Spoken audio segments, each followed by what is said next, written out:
आज के case studies के इस लेक्चर में बात करेंगे पत्नी के द्वारा पति और उसके भाई और उसके पिता के ऊपर ये मामला दर्ज करवाया गया था, जिसमें 498A आईपीसी के साथ साथ 406 जो कि स्त्री धन के लिए होती है और 509 यानी कि अश्लील बात करना, ऐसा ससुर और देवर के ऊपर आरोप लगाया गया था कि उसके साथ अश्लीलता ये लोग कर रहे थे। तो ये गंभीर मामला बनवाने का प्रयास किया गया, लेकिन यहां से पति और देवर और उसके पिता यानी ससुर के द्वारा यहां पर डिस्चार्ज पिटीशन फाइल कर दिया गया। और डिस्चार्ज पिटीशन का कमाल देखिए कि ट्रायल कोर्ट ने ही चार्ज फ्रेम होने के पहले ही इस केस से देवर और ससुर को बाहर कर दिया, बरी कर दिया। अब लोग कहते हैं साहब ट्रायल कोर्ट से कुछ नहीं होता। मैं कहता हूं होता है। अगर आपके विरुद्ध झूठे बेबुनियाद आरोप लगाए गए हैं, आपको इस केस में फंसाया गया है, तो चार्ज फ्रेम होने के पहले भी आपको बरी किया जा सकता है। ये एक वानगी आपके सामने है जो जजमेंट में आपको बता रहा हूं। ये अब भी लेटेस्ट जजमेंट आया जिसमें यह कहा गया है कि यहां पर देवर और ससुर के विरुद्ध कोई मामला नहीं बनता है। क्यों नहीं बनता है, चलिए आज के स्टडीज के इस लेक्चर में मैं आपको डिटेल में लेके चलूंगा। और अगर आपके और आपके परिवार के ऊपर पत्नी ने तमाम आरोप लगा के रखे हुए, तमाम धाराओं में केस दर्ज करवा के रखा हुआ है, तो आप भी इस कानून का उपयोग कर सकते हैं और जो बेगुनाह लोग हैं वो इस केस से बच सकते हैं, उन्हें कोर्ट बरी कर देगी। जय जिनेंद्र हूं केस जैन। वीडियो को लाइक और शेयर कर दीजिए। चलिए शुरुआत करते हैं। दरअसल ये अभी डिस्चार्ज में ये फैसला आया है और जिसके केस में आया उन्होंने बताया कि हमारा नाम मत बताना, तो मैं आपको नाम नहीं बताऊंगा, सिर्फ प्रोसीडिंग बताऊंगा इस केस में क्या हुआ और क्या प्रोसेस इसमें उपयोग किया गया। यहां पर पति और उसके भाई और उसके पिता के विरुद्ध 406 यानी स्त्रीधन, 498A उत्पीड़न, दहेज उत्पीड़न, प्रताड़ना के लिए जो सेक्शन होता है, मानसिक प्रताड़ना के लिए, फिजिकल प्रताड़ना के लिए, और साथ में 509 आईपीसी 3 धाराओं के अंतर्गत मामला दर्ज कराया गया था। जहां पर कोर्ट ने यह माना कि पत्नी का यह आरोप था कि पत्नी कि जो उसके ससुर हैं वो उससे उसका मोबाइल छीन लेते हैं। किससे? बहू से मोबाइल छीन लेते हैं, उसको चेक करते हैं किसका मैसेज है तेरे फोन पे, क्या है।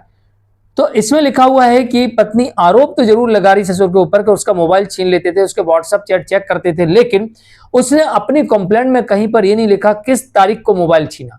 उसने यह भी नहीं लिखा किस समय देखा, किस अवसर पर देखा, किसके सामने देखा, क्या सबूत है। इसका कुछ भी जिक्र उसने ना अपनी कंप्लेंट में किया और ना ही कोई सबूत लगाया, क्योंकि वो समय दिनांक स्थान बताती तो सबूत दिखाना पड़ता। इसलिए समय स्थान दिनांक बताओ मत, अंदाज से बोल दो मेरा फोन छीन लेते थे और चेक करते थे। कोर्ट ने इसी बात को पकड़ा और कोर्ट ने कहा क्या सबूत, हम कैसे मान लें आपकी बात को। पत्नी के पास इसका कोई जवाब नहीं। और यहां पर यह भी कहा गया पत्नी की तरफ से कि उसके साथ अश्लील भाषा का प्रयोग ससुर किया करता था।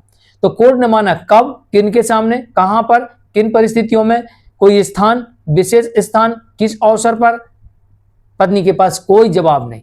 तो यहां पर इनको पहले बरी कर दिया गया कि इनके ऊपर ना 498A के अंतर्गत मामला बनता है, ना 406 का बनता है, ना 509 का बनता है। खैर स्त्रीधन के बारे में तो उसने कहा कि पति और देवर ने रखा है, ससुर का नाम ही नहीं लिया, तो 406 तो वैसे भी इनके ऊपर नहीं बनता है।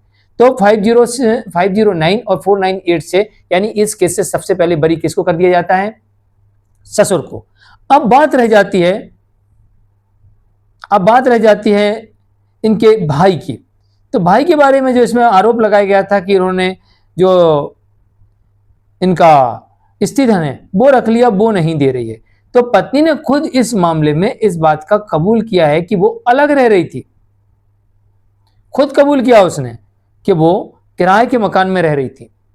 तो जब वो अपने पति के साथ किराए के मकान में रह रही थी, तो जो उसका देवर है वो स्त्रीधन लेने कैसे पहुंच गया, उसने स्त्रीधन कैसे ले लिया।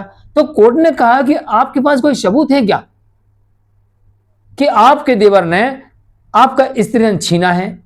आपके पास कोई ऐसा सबूत है क्या? आपका देवर आया, आपके घर से लेके चला गया, ना आपने अपनी कंप्लेंट में लिखा, ना आपने कोई सबूत दिया, आपने कह दिया मेरे देवर के पास मेरा स्त्रीधन है। जब आपने खुद कबूल कर लिया कि मैं अपने पति के साथ रेंट के मकान में रह रही थी और देवर और ससुर अपने घर में रह रहा था, तो आपके पास कैसे आ गया आपका फोन चेक करने? आपके घर कैसे आ गया आपका स्त्रीधन लेने? और इन दो चीजों को कोर्ट ने यहां पर दो बातों को ध्यान में रखा और यहां पर देवर और ससुर को इस केस से बरी कर दिया। इसमें सिर्फ और सिर्फ पति के ऊपर अब आरोप बनता है 498A के अंतर्गत और 406 के अंतर्गत, क्या स्त्रीधन और उत्पीड़न। अब ये दो मामले चलेंगे सिर्फ पति के ऊपर। ये यहां पर डिस्चार्ज पिटीशन फाइल की गई थी, जैसे ही पुलिस ने चार्जशीट जमा की वैसे ही भाई साहब ने डिस्चार्ज पिटीशन लगा दी। चार्ज फ्रेम होने के पहले ही नतीजा आ गया कि देवर बाहर, ससुर बाहर, सिर्फ पति के ऊपर केस चलेगा। अब इसमें एक सबसे बड़ी बात अभी तक ये आ रही है कि इस केस में ये अभी भी कहा जा रहा है कि पत्नी के पास कोई ऐसा सबूत नहीं है कि स्त्रीधन उसने किसको दिया, कब दिया, किससे दिया। अभी तक वो देवर को इसमें स्त्रीधन का आरोपी बता रही थी कि देवर के पास है। तो मुझे लगता है कि चार्ज फ्रेम होते होते यहां पति 406 से बरी हो जाएगा, क्योंकि पति का जिक्र ही नहीं है। वो तो कह रही देवर के पास मेरा स्त्रीधन था, देवर ने लिया, तो देवर को तो वैसे बरी कर दिया। तो अब पति के ऊपर से भी 406 मेरे हिसाब से हटना चाहिए, क्योंकि यहां पति के बारे में तो कहीं नहीं देखिए पति के पास है। वैसे तो यहीं हट जाना चाहिए था, लेकिन पता नहीं। तो ये जजमेंट पढ़ने के बाद मुझे लगा कि इसमें पति के ऊपर से और 406 हटना चाहिए, चार्ज फ्रेम होने के पहले हट जाएगा, या चार्ज अगेंस्ट रिवीजन में जाएंगे तो हट जाएगा। अब रही 498A की बात। अब पत्नी कह रही है कि पति के ऊपर 30 लाख का कर्जा था, इस कारण से मुझसे मेरी सैलरी मांगते थे, इस कारण से मुझे परेशान करते थे, उस कर्जे को चुकाने के लिए मुझसे पैसा मांगा करते थे और इस कर्जे की वजह से मेरा उत्पीड़न करते थे। तो अभी कुछ दिन पहले ये एक जजमेंट आया जिसमें ये कहा गया है कि अगर पति कर्ज में डूबा हुआ है और उसको EMI भरनी है, कर्ज चुकाना है, तो वो अपनी कमाऊ पत्नी से पैसे मांग सकता है लोन की EMI भरने के लिए, लोन भरने के लिए और घर खर्च चलाने के लिए।